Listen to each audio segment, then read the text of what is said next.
For me, it's building a relationship. I don't want to milk this cow. I want to own a farm.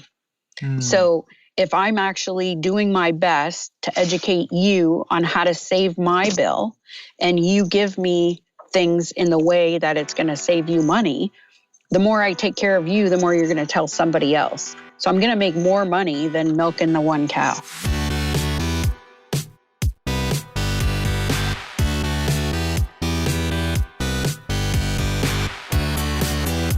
You're listening to The Successful Bookkeeper with your host, Michael Palmer. Listen each week as inspiring guests share their secrets of success to help you increase your confidence, work smarter, and build a business you love.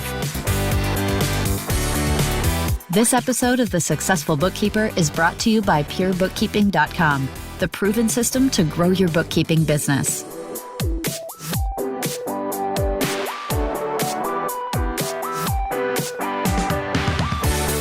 Welcome back to the Successful Bookkeeper podcast. I am your host, Michael Palmer, and today's show is going to be a great one. Our guest is the owner of D&D Professional Services. In her first 2 years of her bookkeeping business, she had 70 clients with no social media or marketing. Incredible. Danielle Gadoury, welcome to the show.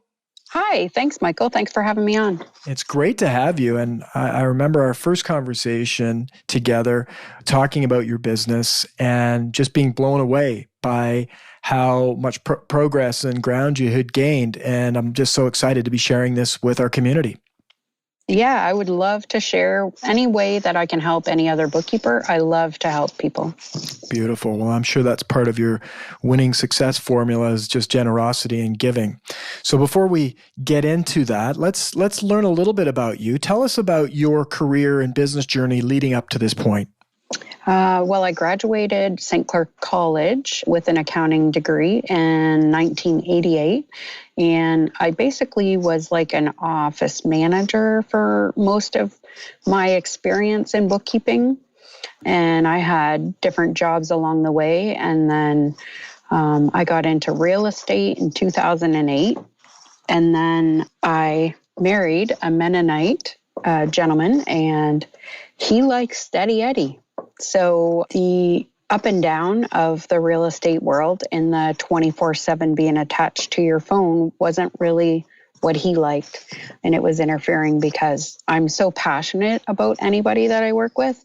I take it to heart. And so he's trying to condition me. It's business. It's not personal.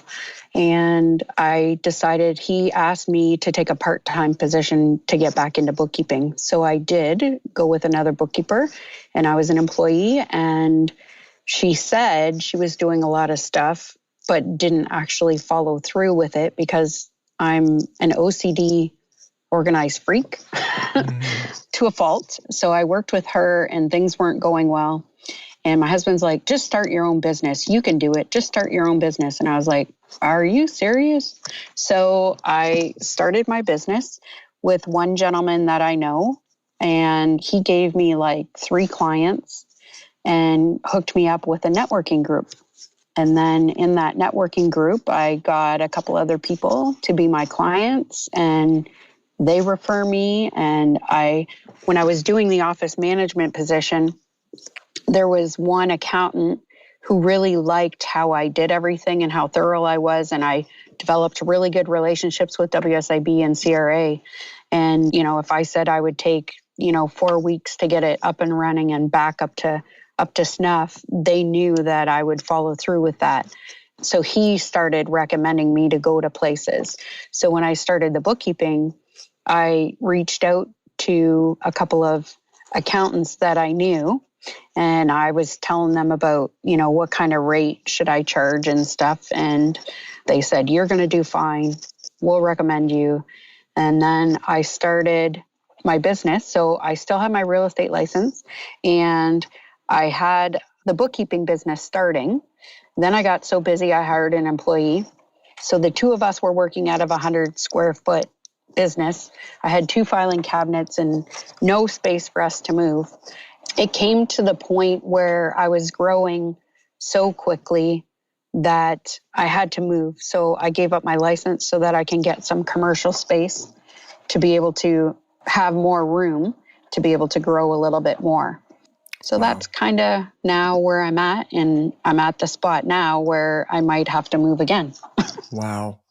It's amazing. What do you think it is? Like I've worked with hundreds and hundreds of bookkeepers, and there are people that struggle to get clients, and then there's some that it's just they can't handle the amount of clients. They're just beating down their doors.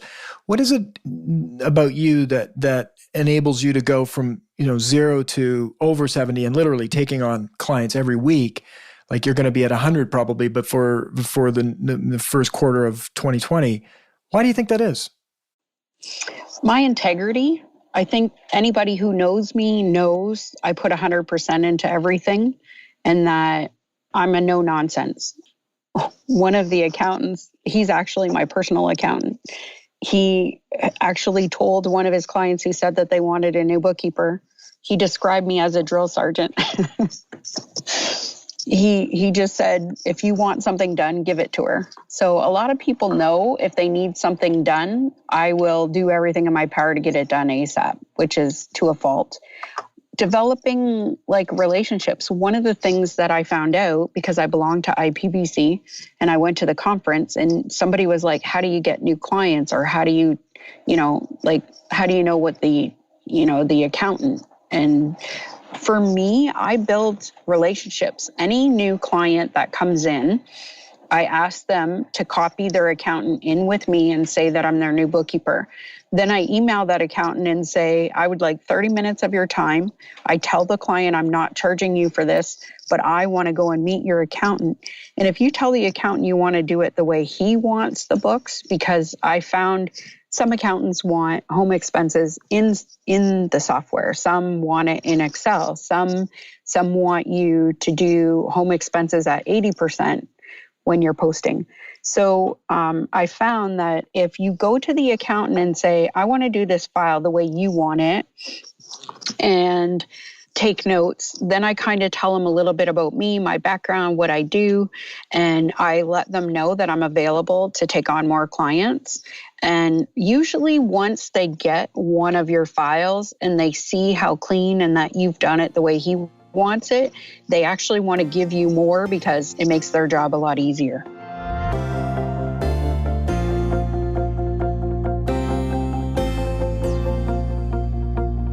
Wow.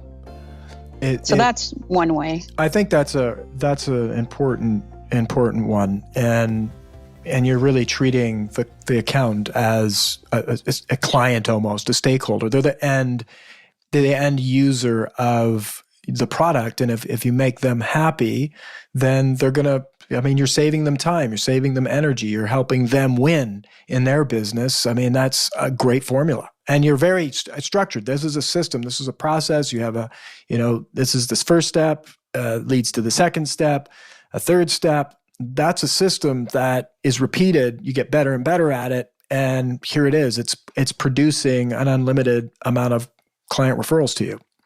I've gotten some of my best and biggest clients have come from big firms that, all of a sudden now the partner from the firm is recommending me to other accountants that are in there. So they're giving me some of their clients. So I've never even met them, but, within the office, I'm getting recommended.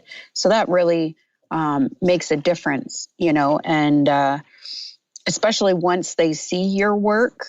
And the other bonus about developing a relationship, especially getting close with a couple of them, is when you get stuck and you want to know how to do something, but you don't have a relationship with another client's accountant, you can shoot them an email and say, hey, I'm trying to figure out what would be best to do this for. You get a lot of feedback. So I've learned a lot from the accountants, and they don't mind helping you, and they don't charge you, and they don't charge your client, because you've saved them all this time, and they can still bill the $1,500 for the year end, but you just save them an extra hour or two. So they don't mind you sending them emails and asking them, their opinion or their thoughts or some advice or something like that. So it's really a growth opportunity for yourself developing that relationship as well. Remarkable.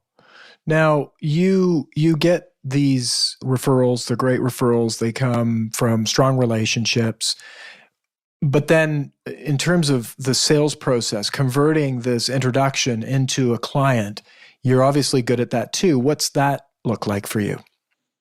I usually tell them I do a 1-hour free consult. And basically, I'm honest with them. I tell them that I'm structured. My engagement letter, I also have a letter, like I'm just starting to implement the PBS system. But the peer bookkeeping system, yes. Yeah, before that, I had an engagement letter that spelled everything out, the deadlines of when they have to send me payroll, where they got to send it, stuff like that, everything that I want. So monthly, this is what I want. At year end, this is what I want. So all of that is spelled out in my engagement letter right now. And then there's another full page that I actually give all my clients, and it's like tips, tricks, and things to do. So again, it's letting them know if you have little receipts, don't highlight on them because the ink comes off. If you take someone out and you're trying to claim a meal expense, you have to write the name on it, of who it is that you take out. So a lot of the tips that I'm telling them of how to organize and how to deliver me, and I present it in a way that for me, it's building a relationship. I don't want to milk this cow. I want to own a farm. So if I'm actually doing my best to educate you on how to save my bill, and you give me things in the way that it's going to save you money, the more I take care of you, the more you're going to tell somebody else. So I'm going to make more money than milking the one cow. There's multiple things going on there, which is you're helping them see that the training you're giving them is going to save them money, but you're also educating them right now that you want them to refer you clients as well in a very roundabout way, but it's embedding and seeding that idea into their head. I was like, I'm going to make you successful and you're going to refer people to me, which is brilliant. Yeah, but they don't feel like that I'm trying to get them to give me referrals. Exactly. It's done very subtle. naturally, which I like the way that you approach that, all around their success. Yeah. And I just kind of tell them a lot. Like I ask them questions and then I say, okay, do you do this? Do you do that? Do you do this? And you find out not a lot of other bookkeepers are very diligent. They'll just take whatever, but they don't educate the client. And I'm all about teaching them. And one of the things that I always tell them, and they laugh at me all the time, I tell them, you're not my boss. CRA is my boss. You just pay me. And I said, my goal is to make you look like a rose to them, and so that they're never in your garden. Right? So I'm going to hound you. And the reason why I'm hounding you is so I can keep them off. Would you rather have them on your back, or would you rather have me on your back? Yeah, another great benefit. Right? So, and again, I kind of, and it's funny. One client was introduced to me from an accountant, and her first question was, "What do you charge?" So I told her. She goes, "Oh my goodness, I'm not gonna. Oh, that's expensive." I said, "Can we just talk? Outside of money, can we just talk?" And at the end of the 1 hour, she was like so overwhelmed. She goes, "You are going to be so worth that money. I have no problems paying that money now." Wow. So a lot of times it's because, I guess I'm a little different because my slogan is I'm a bookkeeper with a personality. A lot of bookkeepers are introverts and I'm an extrovert, which kind of helps. But when you're introverted, unless you, like a lot of people say that they can hear my passion when I talk about how I want to take care of them. So if you kind of let that out and tell them how much you want to take care of them and how you're going to take care of them, they can feel that and then they're in. I agree. And I hear conviction. When you hear the conviction, when a client hears your conviction, that's what they will pay big money for, because they know you're going to get done what you're saying you're going to get done. And there's leadership in that too. I remember one of our very first guests was Michael Gerber, who was on the podcast, who wrote E-Myth. And he said bookkeepers are invisible in the business because they're not showing leadership. They sort of walk in, nobody knows who they are. They don't really know what they do. They just do their thing, and they're very quietly doing the good work, But if people don't know the good work that you're doing, they can't rave about it. They can't value it. They can't be grateful for having it done. So you have to toot your own horn a little bit, and you have to show people the way. That's, they're looking for leaders. They don't know what they're doing. And that's not their core competency. And so you're coming in and saying, look, this is how it works. It's how we're going to do it. This is what, if you do it my way, this is going to be the great outcome you're going to get. And sure enough, they love it. Mm-hmm. They don't know that they don't know. Mm-hmm. That's one of the biggest things. And it's funny because one of my employees, when we get a new client, she's like, why is she doing this? I said, because she doesn't know. It's up to us to educate them what they can and cannot do and how to be able to give us the stuff in the best way possible. And one of the things too, I find a lot of people are very confused between an accountant and a bookkeeper. They don't know the difference. The average business owner doesn't know the difference between the two. So one of the explanations I use that most people understand is the difference between a doctor and a nurse, right? The nurse is by your bedside. They're there every day, in and out. They know everything about you. They develop a relationship with you. They know your ins and outs and everything else. The doctor comes in, kind of says, yeah, okay, you need knee surgery. All right, so we're going to make your knee move. No problem. This is what we're going to do. We're going to do surgery. And then next year, this is how we're going to do a follow-up. And so that's the difference, that you develop a relationship, and I sell that part with the bookkeeper end and the accountant relationship. Once I develop a relationship with the accountant, you don't need to ask the accountant questions. You just ask me the questions. If I don't know the answer, I can ask the accountant and it's going to save you money. Because if you call the accountant, it's going to cost you money. But because I have this relationship and I know the language, I can ask him the same thing and he won't charge me. But he has to charge you because he has to talk to you and it'll take longer to explain to you. It's remarkable. Great analogy. I just absolutely love that analogy. Thanks. A lot of people understand it. Once you explain that, a lot more people understand the different relationships between the two.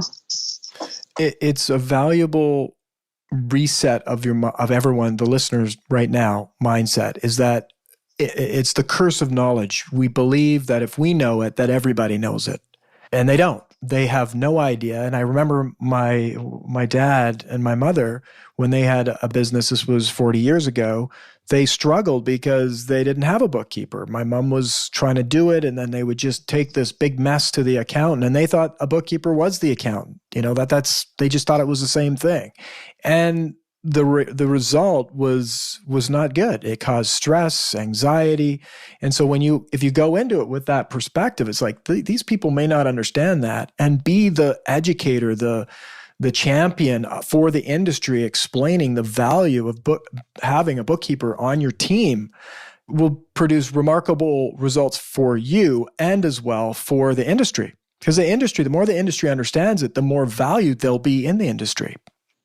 Absolutely. And one of the things too that I explain, the difference between having a bookkeeper and only using an accountant is proactive versus reactive, right? So if you have a bookkeeper, they can review your financials with you in November. If your year ends December 31st, we can look at the numbers in November. Where you at? We can do it throughout the year.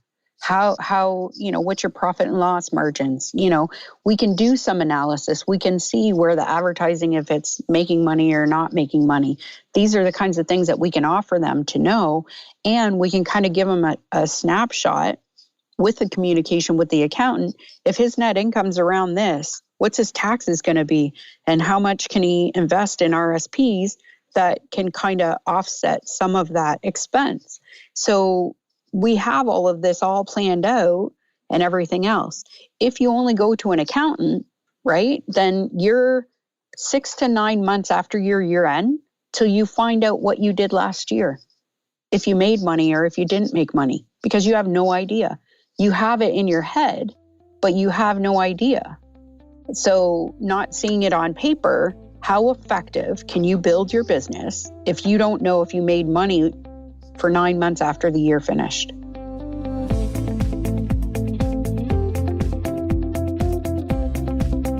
It's remarkable, really, when you think of it in these terms, how impactful a great bookkeeper can be for a business. I mean, the difference you can make in a business, the product you have to offer, all of the listener right now, the product and service that you offer to small business owners is so darn valuable. And the impact that you can make is so great. Like, go out into the market with that. It's like you are going to make such a massive difference for people. It's like if they only knew. And that's the challenge, is that requires a bit of selling. It requires a bit of, and I say selling and promote, but it's what you're doing. You're explaining, you're educating. All of that is a part of selling. It's not just like, hey, do you want to buy this? That's not selling, right? Selling is education. It's nurturing. It's having other people. It's understanding them. What is it that they need? Where are they at? So I really love what you're saying with this. And it's just such a powerful message to embed in the mind that can make a difference when you're sitting in front of a customer and you have this conversation in your head. You'll win more deals. You'll convert way more deals, and you'll bring the best clients into your business, which will help you win. Mm-hmm. And, like a lot of people will say, well, my other bookkeeper never told me. Well, my other bookkeeper never had me sign anything. And I say, yeah, well, that's why you're changing bookkeepers. Right? Like, they don't know what they don't know. They figure that every bookkeeper is the same. And I'm sure everybody has it, whether it's in Canada or the United States. There's secretaries that are, all of a sudden doing bookkeeping duties that are calling themselves now a bookkeeper. And they're not somebody who's got 30 years experience, who, even if you don't have the experience, if you have this knowledge and you educate yourself, when I was in real estate, I'd follow the home inspector around and I asked him all kinds of questions because I wanted to know more. And developing those relationships with the accountants gets you to know more, that you can educate your clients. And all of a sudden, if they go, well, my buddy's bookkeeper never said that, or I had one guy yesterday at my networking group. He said, well, my friends say that they write off a lot more meals than I did. And I said, yeah, they can hand in those meal receipts, but are they looking to see if the accountant is actually taking out the majority of those, because you're only allowed so much? This is what's reasonable. You don't pay me extra to be able to put in a bunch of stuff for the accountant to take it out.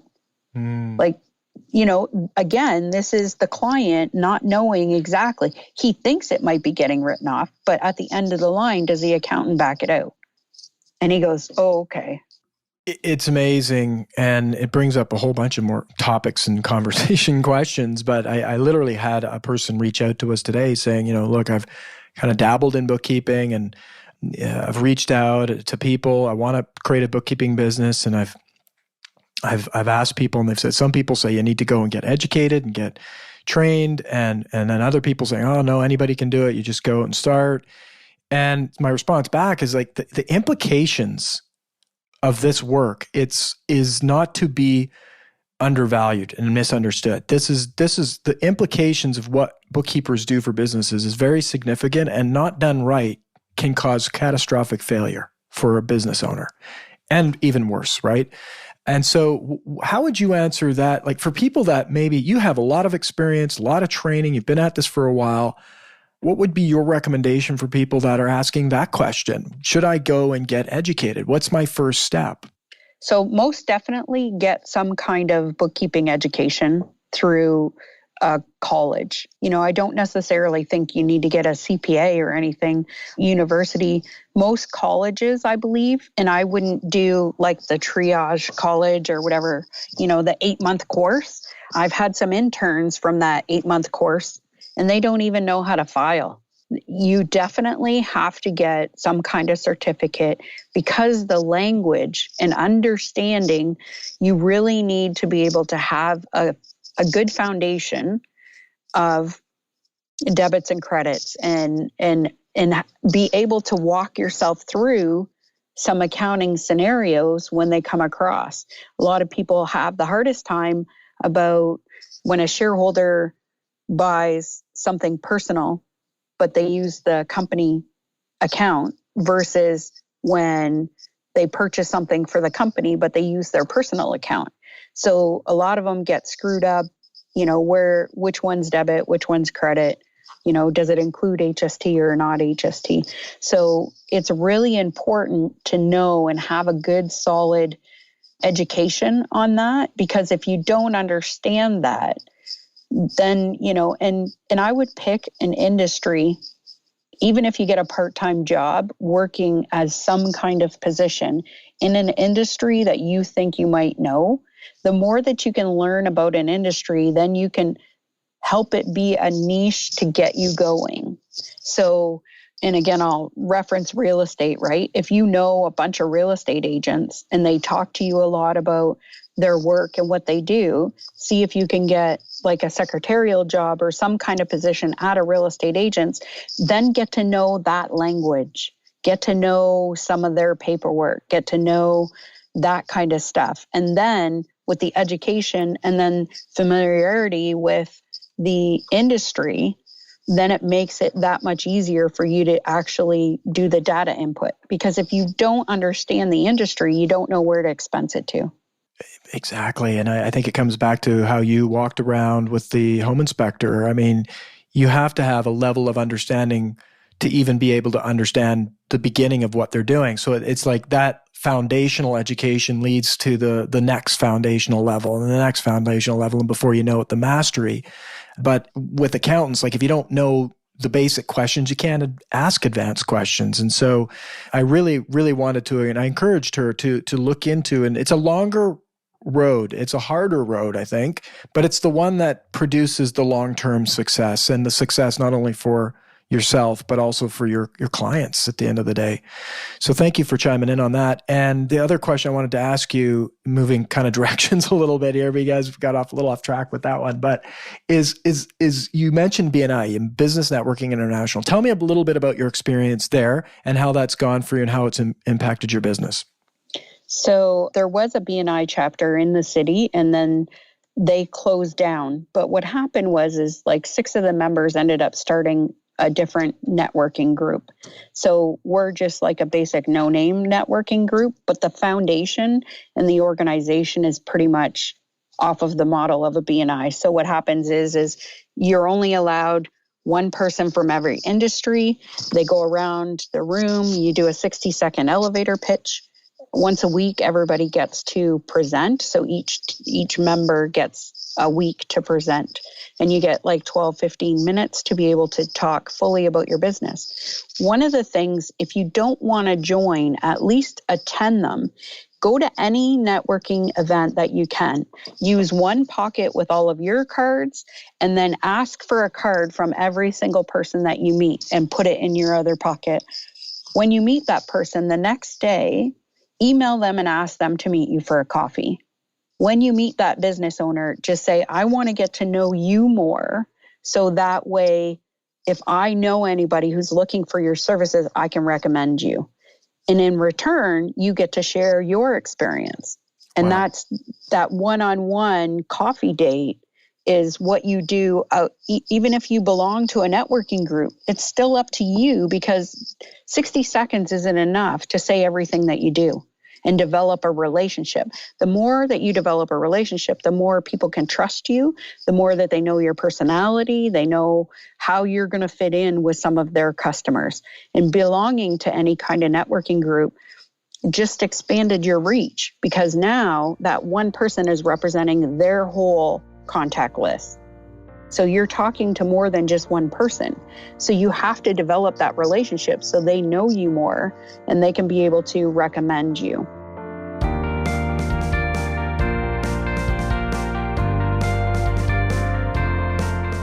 It's so simple, isn't it? It's all comes back to that relationship. You find someone, you meet them, you get to know them, you put them first, and the network grows, and you just keep doing that. And I think that I love the way you've put it in such simple terms. If everyone just did that, get one business card when you meet somebody, take them for a coffee, act on it, get to know them. I mean, it's a surefire way to grow your network, and also have your network filled with people who know who you are and that like you, and that leads to success. Now, changing gears again, let's talk about getting rid of clients. We've been talking about all the great clients. You not only have you grown and had success in bringing on new clients into your business, you've been really successful getting rid of them too. Talk a little bit about that. Yeah.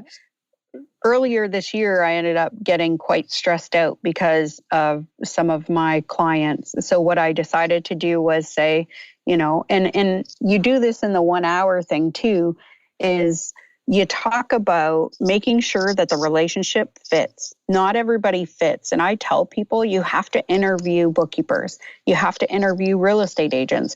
Interview people. Get to know, are their availabilities the same as your, if you like to text and you don't email, but they only email, then that relationship isn't going to work. You're setting yourself up for failure. I just got to the point where I just said, I don't think that this is a good fit. My stress level's getting way out of whack. You need a little bit more handholding, and I'm not at that position to be able to do that right now. So, I had another bookkeeper. I'm trying to get rid of 2 clients right now. And I'm trying to find another bookkeeper for them. And one of them said, why are you even trying to find them a home?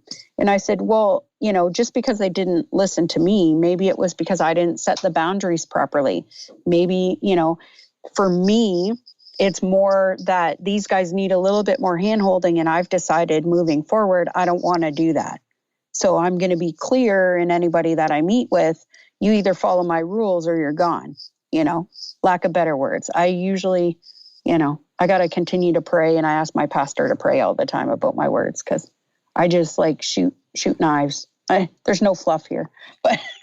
Right. And, but I think what you've said here is you've made it very, a nice take on this, is that I've had people say in the past, I get rid of this client and I'm dumping this client onto somebody else. Like, that's no good. And really what you're saying is, like, if we think about life, right, there's people that we have really good friendships with, and there's people that it's just not a fit, right? It's like, we're not meant to be friends.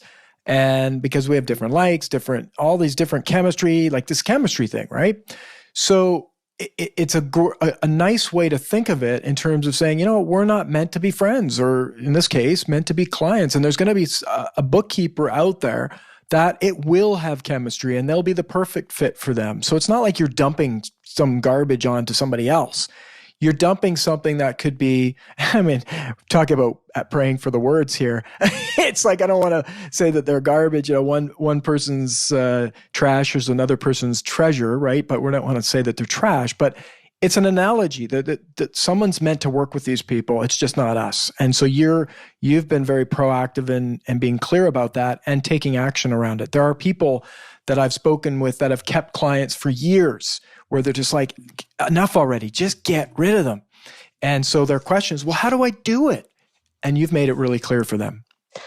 Well, and you can blame it on, I've decided to change my business model. And your practice doesn't really fit in with my business model. But what I've decided to do was, here's 2 or 3 different bookkeepers that I've spoke with. I've told them about your industry. I haven't given them your information, but I told them about your industry, and they're willing to take you on as a client. So interview these 3 and find one that fits good for you.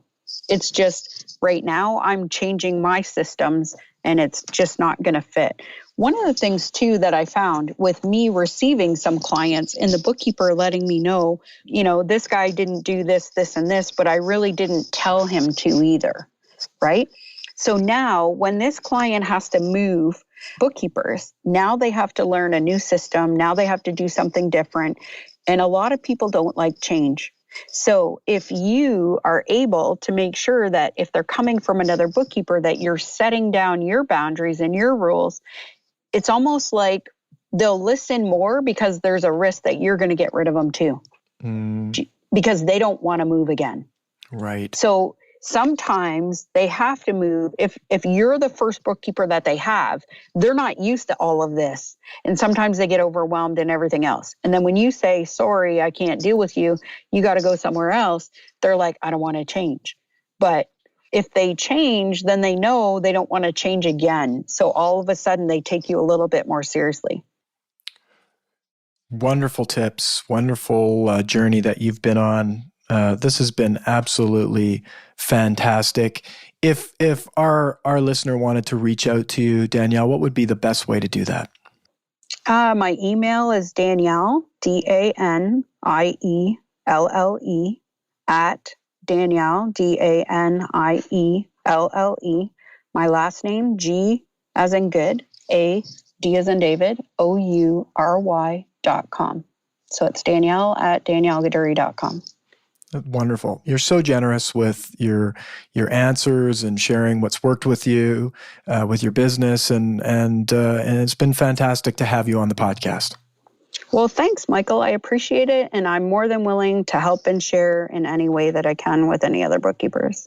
I know that's one of your success formulas, so thank you so much. And I know we'll have you back to share. There's a whole bunch of other things I'd love to tackle and learn about, and I'm sure our listener would too in the future. Absolutely. I'm here for you. Beautiful. And with that, we wrap another episode of the Successful Bookkeeper Podcast. To learn more about today's wonderful guest and to get access to all sorts of valuable free business building resources, you can go to thesuccessfulbookkeeper.com. Until next time, goodbye.